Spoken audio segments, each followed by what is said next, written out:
for this for trans parents, but that's true for same-sex couples having children, that it's 5 to 10% higher in rural areas of the country compared to urban areas.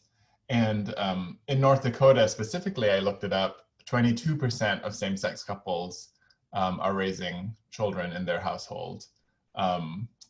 I don't have the statistics just for North Dakota, but nationally, that number is even higher for people of color in same-sex couples. 33% of people of color in a same-sex couple are raising children.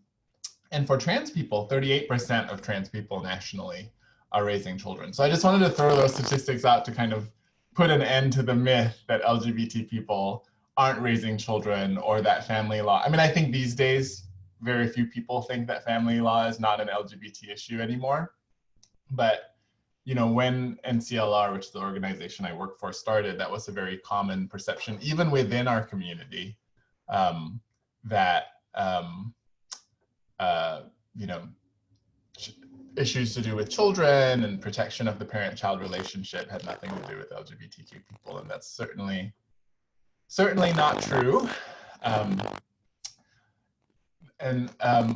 So before we get into the legal part, I did want to give a little disclaimer that, so we'll be giving, a lot of general information about the law in North Dakota, but we're not giving legal advice to anybody through this session. I cannot, because I'm not licensed to practice law in North Dakota. But regardless, we're not giving legal advice. And if you would like legal advice or representation, I'm certainly happy to take people's calls and or speak to me, and I can talk to you about finding an attorney, or maybe if it's something Shannon might be interested in working on, that's something we can talk about more offline. But so we have to give that disclaimer real quick. So I really just wanted to make two big points for my presentation part of this panel. The first is that LGBTQ people do have children, and they have children in many different ways. And then the second point is, regardless of how you have children, it's important whenever possible to get a court order recognizing and protecting that parent-child relationship. There are a number of ways in North Dakota to establish a parent-child relationship. There are ways that North Dakota law recognizes parent-child relationships, including for people who are not biological parents of their children. And then there are also different court orders that you may be able to get. I'll let Shannon talk more about the actual specifics, because I'm not quite as familiar with the process, but I do know that there are certain legal presumptions under North Dakota law, including through marriage to a birth parent, and through consent to assisted reproduction, as well as consent to, or being the intended parent in what's called a gestational surrogacy arrangement, which is where the person giving birth to the child is not an intended parent and is also not genetically related to the child. So there has to be at least 3 people involved. Well, I guess 4 really, if you count the intended parent. 1 person to give birth to the child, 1 person who's the provider of the genetic material on the egg side, and 1 person who provides the genetic material on the sperm side. And then, of course, at least 1 intended parent who's not one of, I suppose sometimes, sorry, sometimes I forget the math of surrogacy gets a little tricky.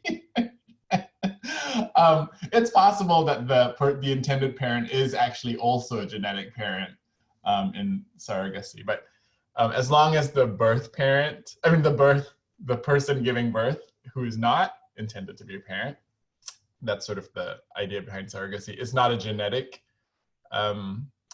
parent to the child as well. That's called gestational surrogacy, to distinguish it from what some people call traditional surrogacy, where the person giving birth is genetically related to the child. Those arrangements are actually not specifically legally protected. Traditional surrogacy is not specifically recognized in North Dakota. It's not, I mean, there's still ways to protect yourself if you have a child through traditional surrogacy, but it's a little different from gestational surrogacy, where the law extends certain automatic protections to the intended parents, of the child. You have to take further steps with traditional surrogacy, specifically in adoption. The law essentially treats the surrogate as the parent, the legal parent to the child. So an adoption has to happen to terminate their legal rights. Yeah, I think that's where I wanted to start. Shannon, did you want to jump in with some of the unhappy side of family law? Sure, and you've just hit on right is my comment to all of that. There are sort of a lot of ways, and it's true for same-sex and heterosexual couples as well. There are lots of ways to become parents, of course, and I think maybe still in common vernacular, people will confuse surrogacy and gestational carriers, or think they're kind of all the same thing. Is assisted reproduction technology? They're all terms that we hear and maybe are not always sure what they mean. So I do think the point is worth making. I'm also licensed in Minnesota, and it's a mistake to assume that the law is the same state to state to state, whether they recognize surrogacy versus gestational carriers. And to make sure you get into the minutia, this is an issue you're going to be dealing with, and that where you have a child can very much matter as far as what your plan perhaps was to legalize or formalize that relationship. Fargo is a border city. I'm 5 minutes from Minnesota. And of course, it's very common for people who live in Minnesota or Minnesota residents to have a child at the Fargo hospital. Happens all the time. And if they are in a state where surrogacy, you don't need to necessarily go through all the same steps to formalize that parent-child relationship. When you come to a North Dakota hospital, you can run into issues if you don't have your court orders, ducks in a row, those sorts of things, to make sure that you're able to establish that relationship. So I wanted to throw that out there too. I think it might make everybody go a little cross-eyed if we try to get into all the different steps and how to make that happen. But it's just important, in my view, to make sure you know what category you're falling into as far as how you're trying to establish that relationship, and that you're following the proper legal channels. Yeah, one of the things, and I don't know if we want to segue into this right away or not, but one of the issues that I know, Ming, we talked about was the need for an adoption following the Obergefell decision that legalized same-sex marriage in the country nationwide. If there's one issue that I get asked about perhaps the most, or even just in my personal life from friends, that's the one, that I am in a married relationship. We have a child, we're raising a child together, and it's come up recently. My spouse is on the birth certificate. We're identified as parent 1 and parent 2. Do I still need, or could I still need, to have to go through a legal adoption? And I'll tell the room, the first time I was asked that question following 2015, I thought, nah, that doesn't make any sense to me. It's, if there are 2 parents who are listed on a birth certificate, even as a lawyer, I thought that's no different than my relationship. It's me, it's my spouse, we're parents, and shrug. It didn't seem that it would be necessary to do anything further. And I just, from a common sense perspective, I think that, why would you have to do that? You have that birth certificate. That's all that I would need, and that should be the same. And that was just kind of the knee-jerk reaction that I had. So fast forward, Ming and I get into a discussion about it, and certainly the advice is a little different. And I've learned something along the way, that it is still certainly recommended if you're able to. And I just kind of wanted to talk some about that, because I had a question as far as, if I'm a judge in North Dakota or Minnesota, where I think this issue is maybe still under talked about, would I even be able to, or feel like I can, enter an adoption decree for two people who appear to be parents, I think generally speaking, we think about adoption as one of the people pursuing that option is not a parent. They're not identified as a parent. So when you come in with two people who on the paperwork are both parents, is a court able to do that? Will a court do that? So that was a question I wanted to make sure we talk about, and I might be sidetracking here, diving right into it, but something I wanted you to maybe address, Ming. I know you've dealt with that more than I have, and why that's still necessary, where you have seen some of those problems happen if an adoption doesn't happen after the fact.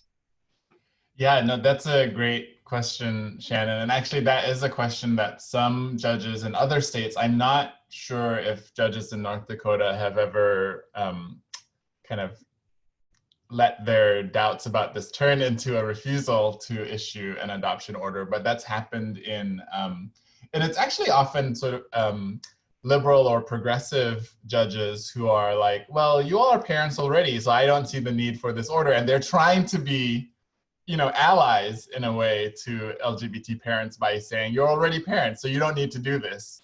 I'm not gonna issue an order because this is unnecessary. So that's happened in New York, and we helped out in a case to just, I mean, it was really just a question of providing some extra, like an extra memo essentially to the judge saying, hey, you know, this is what, it's true that under New York law, both of these people are already parents. That is true. But, you know, here's the reason why you should still grant an adoption, because the law varies from, well, one of our big arguments for that judge, and also part of the reason why we still tell people to get adoptions, you know, is what Shannon said, that the law is different from state to state. But having a court order, you know, because of what's called the full faith and credit guarantee in the Constitution, means that if you have a court order recognizing your parentage like an adoption in your state, no matter where you go, they have to recognize that court order and you are a legal parent. You know, even if, you know, let's say you travel to another state, I don't want to name any, I don't want to call any particular state out, but let's say you go to another state, maybe in the South, where the parentage laws would not treat you, a non-biological parent, as a parent. And maybe there's even like a prohibition on, I mean, there's no longer any prohibitions on married same-sex couples getting step-parent adoptions, but let's say you are unmarried and you may be in a state that prohibits an unmarried couple from getting an adoption.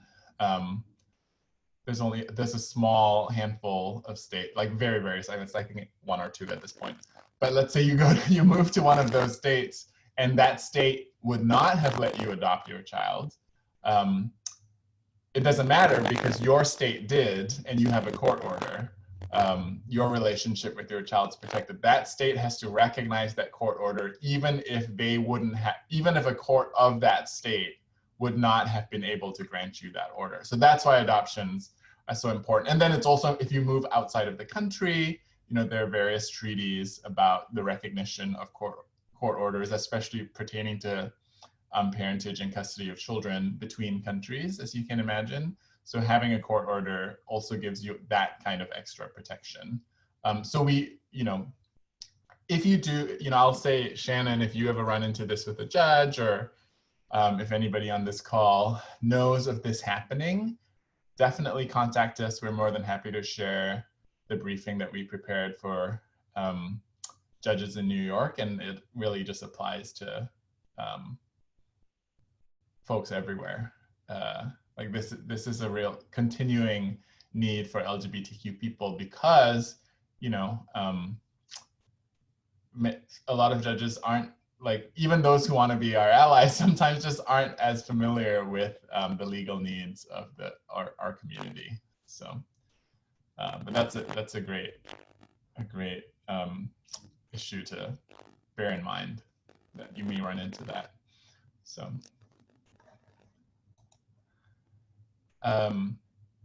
I'm wondering if I'd actually love to hear why people joined the session and what people are interested in hearing about, or just opening it up for questions. we did want to leave a lot of time for questions. I know we're a small group, so maybe we could even just everybody introduce themselves and say why you're here.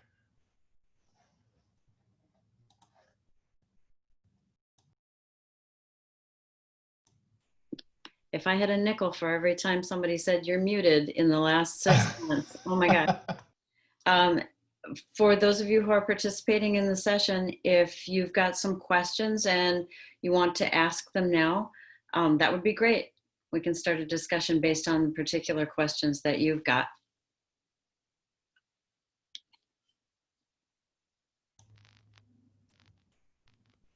And I will say, if you don't want to ask your questions in the recording, feel free to put them in chat.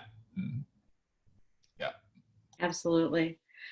You know, I guess I have one. I'm curious, particularly as it relates to North Dakota. North Dakota and Minnesota are different states with different approaches to this whole situation of LGBTQ rights in terms of parentage, divorce, that sort of thing. I'm wondering what kinds of issues come up consistently, particularly in North Dakota, with regard to LGBTQ issues as they relate to adoption or family issues.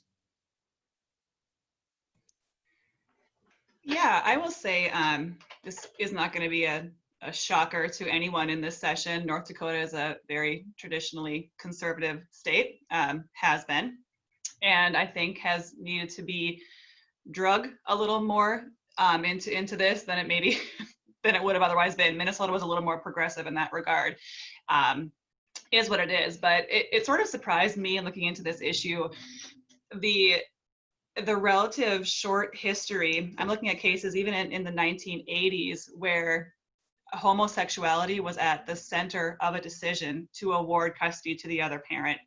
And it was being raised sort of as a moral issue or a safety issue for children, that it may emotionally endanger them to be primarily in the home of a homosexual parent. And it shouldn't surprise me, I suppose, but it sort of did, that there were cases as recently as the 80s, talking about it into the 90s, where that was still being raised as an issue. And so the times that I have seen this, that's still where it is coming up between two parents, when there is one that is identifying in a same-sex relationship following a divorce, for example, and one who is not. There have been at least claims being made that it is an issue for children. And so luckily, thankfully, finally, perhaps all of those words, in the early 2000s, North Dakota case law has come around and overturned some of those previous cases and has said very explicitly, unless there is proven damage to a child, and that's a pretty high burden, it is not going to be on its face. A parent's same-sex relationship is not going to be a reason to award custody to the other parent or to somehow restrict or limit visitation or parenting time. So there's been a turnaround, but again, at least in my view of the two states, North Dakota has been a bit slower to get there, to get to that point, but it's sort of looked at in now along the same lines as maybe unusual religious practices, for example. The court is not going to step in and talk about your religious choice, Jehovah's Witness or Catholic or Baptist or what have you, unless there is some real identifiable damage to a child or harm to a child. The court is not going to say that is a problem and I'm going to make my parenting time decision based on that. So in some ways the analysis has been similar. But like I said, there have certainly been cases where that has been raised as a moral issue, is one avenue. The other that I have seen is sort of the opposite. When a parent is looking at the factor that says North Dakota and Minnesota both have a factor that talks about willingness to facilitate or encourage a relationship with the other parent. How well can you two parents work together? How willing or able are you to encourage the other parent's relationship, even though you're living in separate households following a divorce or a custody dispute?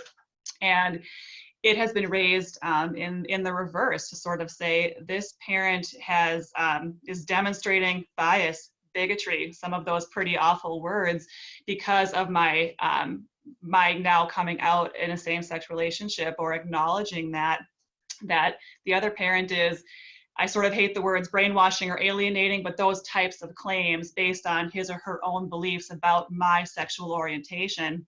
And the court has had to address that as well, and has found in some cases that is a relevant consideration. If you are not able to encourage the other parent's relationship because of your own distorted views about LGBTQ community, that can be an issue and can be damaging to children. So it comes up in that context as well. How able are you to, and sometimes, put away your own biases to support your children's relationship? And if you can't do that, that can be an issue as well.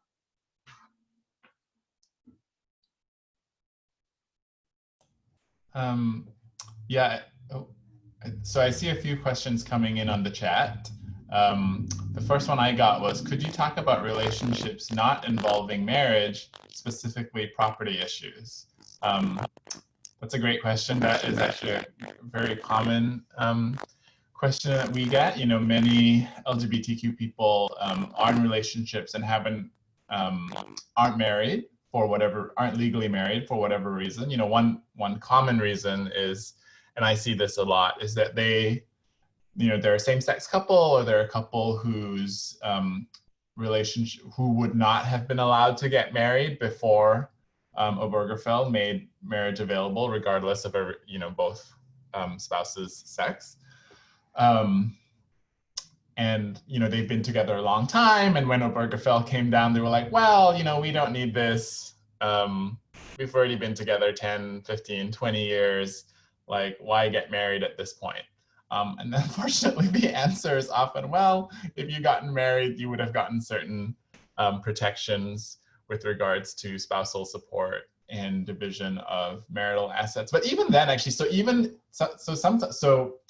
people did get married, but then their marriage, the legal part of their marriage is like 1 or 2 years before they split up, and they have 20 years together before that. And what happens to all the property that they accumulated when they were single, in the eyes of the court, when they were unmarried?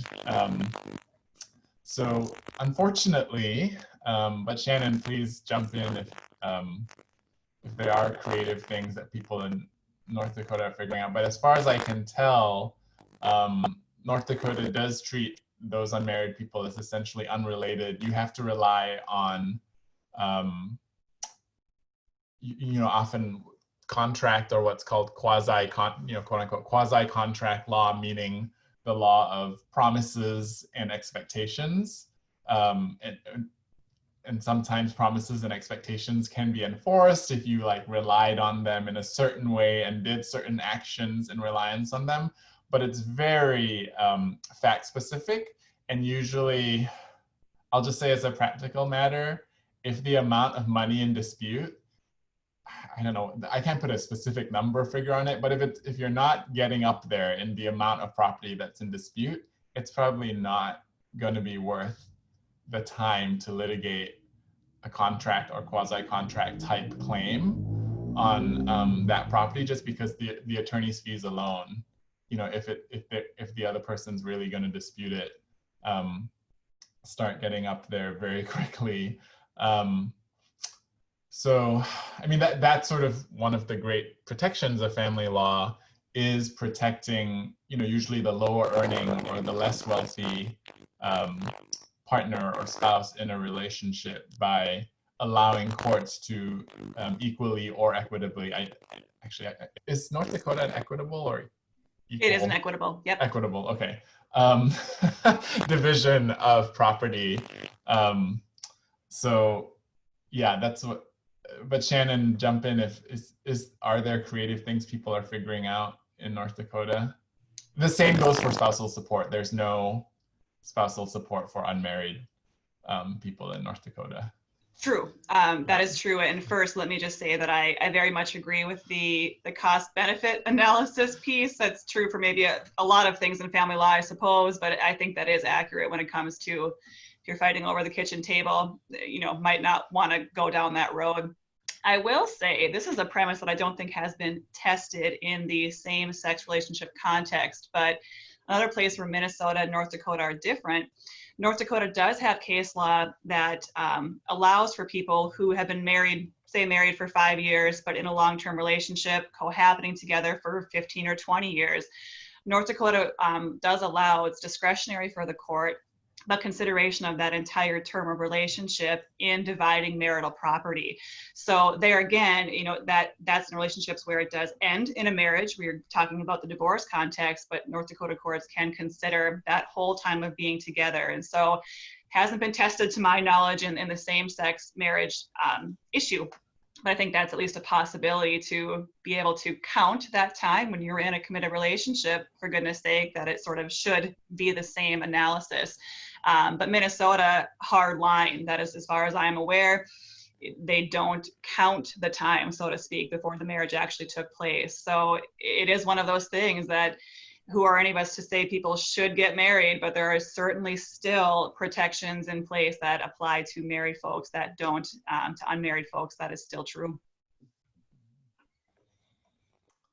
I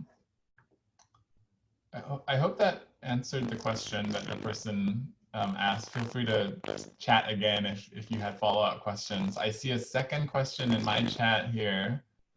If parents do not have a court order and something happens to the biological parent, does the other parent still have legal rights to the child? Yeah, this is one that's a little hard to talk about, and sort of I have a visceral reaction to this one too, if I'm being honest. But in North Dakota, the answer to that is no. If we're talking about a same-sex couple, which is sort of where I assume the question is going, two parties who are living together, raising a child together, but that child is the biological child of only one of them. And this sort of goes back to the discussion of an adoption and that being a really good or necessary idea. We can come back up to how to do that. But otherwise, if there are just two people in a relationship, unmarried, and biological child of only one and not the other, something were to happen to that biological parent, there are not legal rights or legal protections for the remaining person who has been acting as a parent. Times when this maybe has been the most litigated in North Dakota is if there is still a living other parent who maybe has been or hasn't been in the picture, but has not been living with his child primarily. That's a time when it has been tried and gotten to the North Dakota Supreme Court a few times, when you have a person who's been, you know, maybe feels like the step-parent role or additional parent role in the home, and is then arguing against the other biological parent who should be the one to have primary custody of this child. That analysis is essentially a third-party custody case. And again, I think it's a hard way to think about it, because the people in those scenarios don't usually feel like outside or third parties. They feel like and have been acting as parents. So the law over and over will say that parents, biological parents or adoptive parents, have a fundamental, constitutional, paramount, all those big words, right to raise their children over and above anybody else. But it is a presumption, and it's not one that is never defeated or can't be defeated or overcome.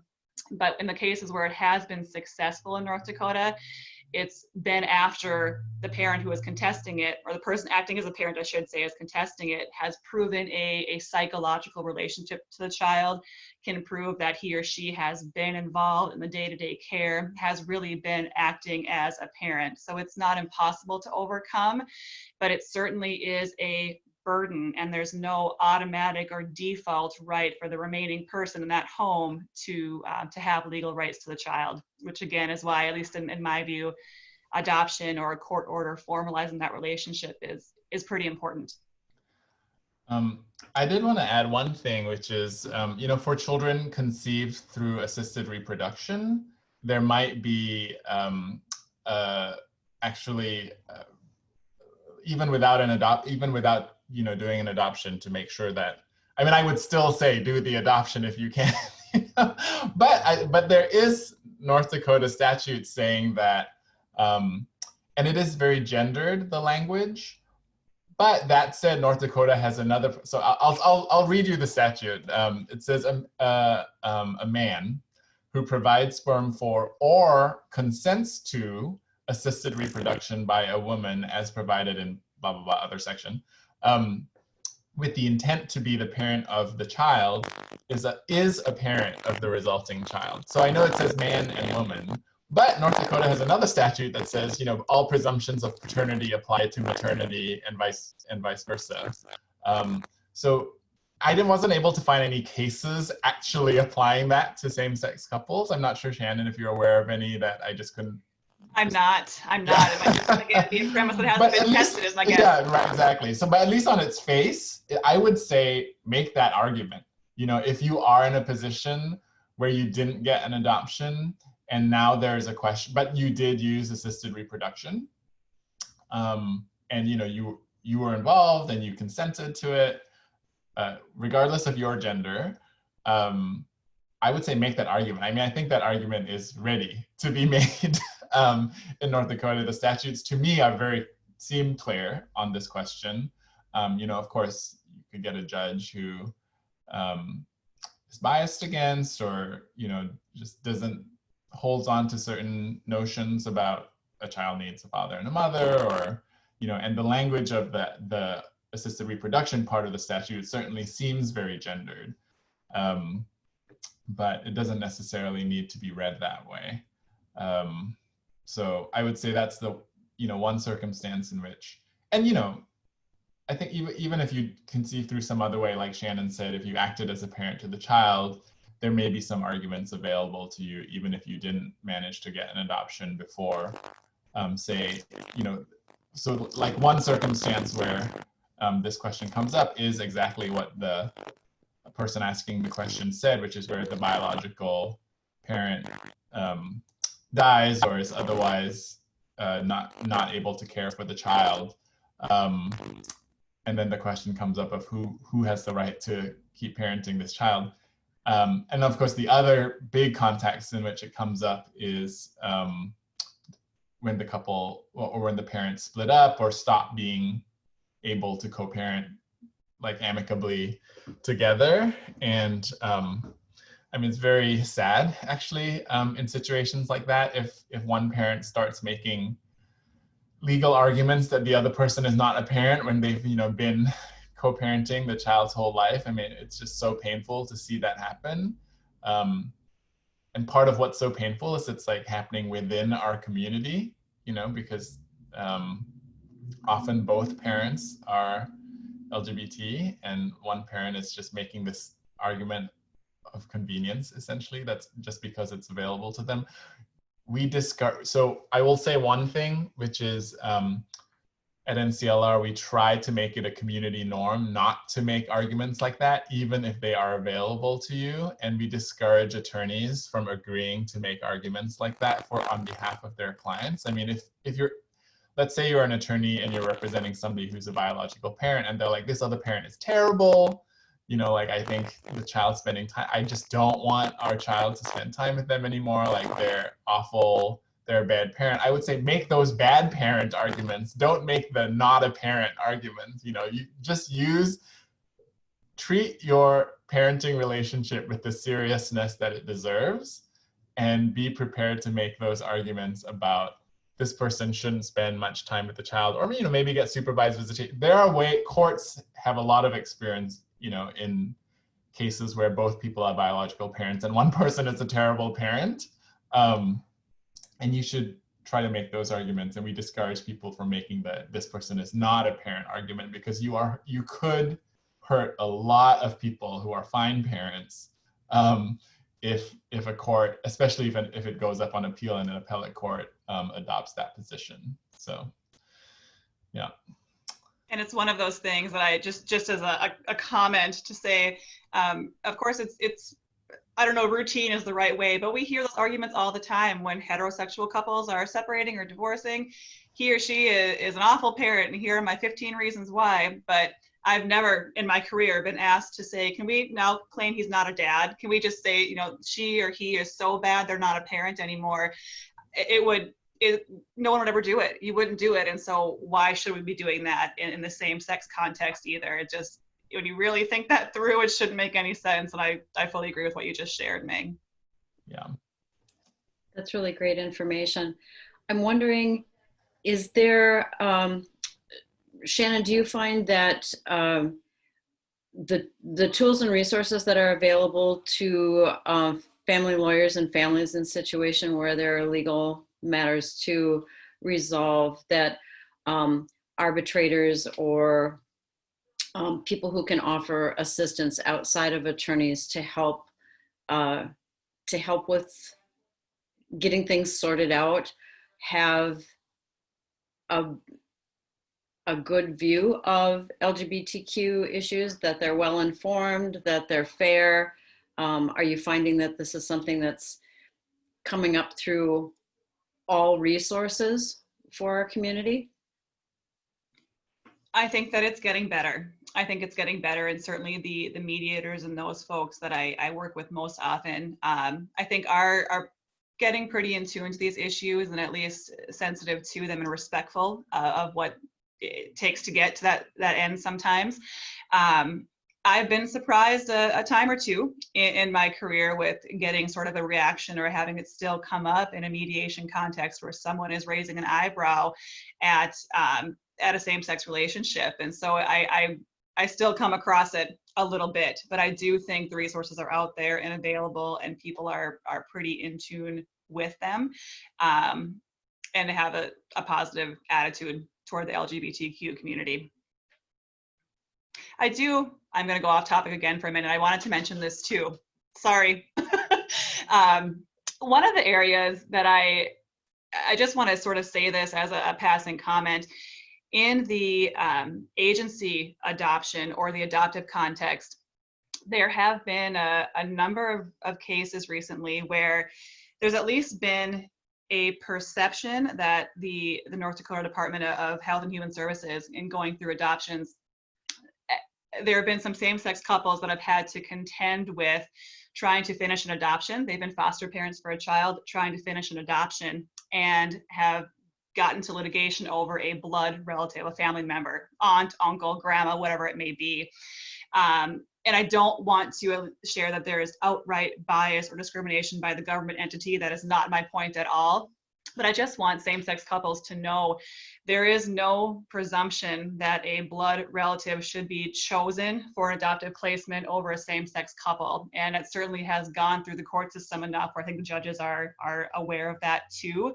But it's been raised in litigation that I'm aware of. And so there's not an automatic favor of a blood relative, nor should there be, in my view. But that's come up, and I want people to just know about that in passing as well. Yeah, I think that there's probably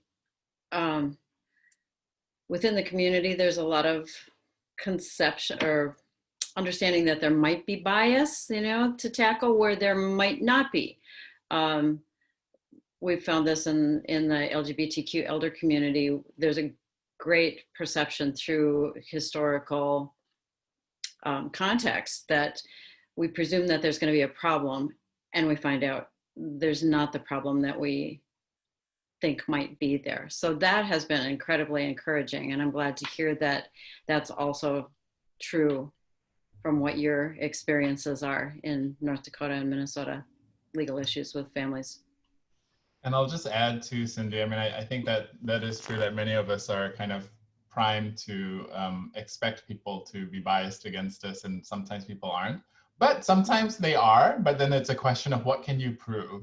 This is how I often frame it to people, of like, you may be right, like your instinct. I mean, actually, some of our instincts are very good, and we can sense when people don't like us or are biased against us, and they may even have said something we're like, ooh, that's off, that thing you just said is homophobic, but are you ready to go to court? And, like, you have to be ready, because often in US law, the burden is on the person claiming bias or discrimination to prove that that at least initially, the burden is on you to prove that something discriminatory or biased did happen, or that was part of the motivation of the agency or of the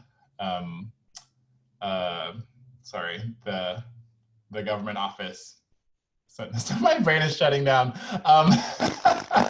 But So, that's something I kind of caution people about. And I'm like, as a lawyer, it is kind of hard if I'm like, I can't see, the bias here, but, I also don't want to question somebody's perception of an interaction they had. So I'll often say, you're probably right, something discriminatory happened, but the question is, how can we gather enough evidence to prove to a court that this happened? Like if this person said this one thing that felt off to you one time, it's going to be hard.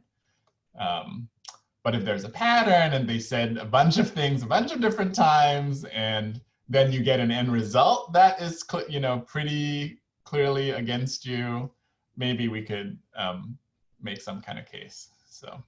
And I think sometimes it's how do we get around it? Again, your perception may be spot on, and that what you think is true may very well be true, but short of raising a discrimination claim and trying to fix it that way, can we win anyway? Can we get around it and find other avenues to argue, which is sometimes just the better route and cheaper route when it comes down to it? Speaking of cheaper route, I mean, anytime you get attorneys involved in family situations, there is, of course, costs. I'm thinking about the question that was asked here about if something happens if you're in a same-sex relationship and you are unmarried, and something happens to that biological parent, clearly adoption, having been through an adoption procedure, is going to make that a moot point. What do adoptions cost generally? Everyone will hate this answer because it's just the lawyer's answer, which is it depends. But certainly when things are not contested, there's sometimes the requirements, and it varies situation to situation. If all of these things are required, there may be a home study need. There's certainly the court filing fees and some of those things. The adoption itself through the court system doesn't really need to go more beyond a couple $1,000s probably for that part of it, if things are not contested and everyone is just sort of funneling through the paperwork. Some of the home studies behind the scenes work can be a few more $1,000s. Working with an agency will have some fees there too. But the very short, simple answer is the more everyone is rowing in the same direction, trying to get the adoption to go through, the certainly cheaper and faster it is. My one thing I'll add to that is if, as Cindy said, if you are unmarried and doing an adoption, including what's called a second parent adoption, where you're adopting, usually your partner or the other parent is already a legal parent, and you're just asking for an adoption to be added as a legal parent without terminating their parental rights. If you are unmarried, there is a federal adoption tax credit that you can claim, and it's a credit, not a deduction, meaning that the entire cost of your adoption is deducted from your taxes owed, which is better than a deduction. And that includes the court fees, but it also includes the attorney fees. And if you have to pay for a home study, it includes those fees as well. Unfortunately, it's only available to unmarried adopting parents, which is kind of interesting. It's not available for step-parent adoptions by a married couple. So, but that sometimes can help to offset the cost a little bit. And people sometimes strategically incur the cost of adoption over 2 tax years, where you start the adoption in 1 year, get some costs in that year, and then incur additional costs, like maybe your attorney bills more heavily in the following year to spread the costs out so you can maximize your tax credit, because there's a limit per year of how much you can get as an adoption tax credit. And I believe it's I just looked it up for 2020, and it's $14,300 for 2020 is the cap. So. And then you can celebrate the adoption with a wedding. Yeah. Right. You qualify for the tax write-off. First comes the baby and the baby carriage, then comes. But actually, that is true for a lot of same-sex couples, because adoption rights were actually available in many more states before marriage was. So interesting. Do any of our participants have any more questions to ask of Shannon and Ming before we go back to the main room? Are you guys seeing anything at your end in questions? Okay. Is there anything that you want to say to wrap up before we go? Go We ahead, both Shannon. talked too much already. I don't No, I'll reiterate what Ming has shared. If there are people looking for North Dakota advice, I'm certainly always happy to take a call and to talk through some of these issues. Please don't hesitate to reach out. It can be hard to know where to start. And this can be, as you've heard, and even an hour overwhelming, and a lot of different issues can come up. So I'm thankful for the opportunity and welcome any of those follow-up calls to me. Thanks for the time, everybody. Yeah, I would echo that too. I'd be more than happy to get calls from folks in North Dakota. I don't get that many, so I would be so delighted actually to get more. You can email or call me. Why don't I quickly put my contact information in the chat here? But I think it should be available on the Summit website as well. But I'll just put it in here. And I'll say, you can call as a person with a family law issue, or if you already have an attorney, they can give us a call. We provide free technical assistance to attorneys all the time. Like with that question earlier that Shannon was asking about, what if the judge does this, doesn't want to grant an adoption? If you run into that, or your attorney runs into that, or any other question, we are more than happy to help. We've briefed a lot of family law issues in a lot of states. So we're happy to share our knowledge with folks in North Dakota, attorneys in North Dakota as well. So please don't hesitate. Well, excellent. Thank you all for presenting today. It's been really interesting. And to those that are in the room, thank you for attending too. If you leave the room here, it will take you automatically back to the main room.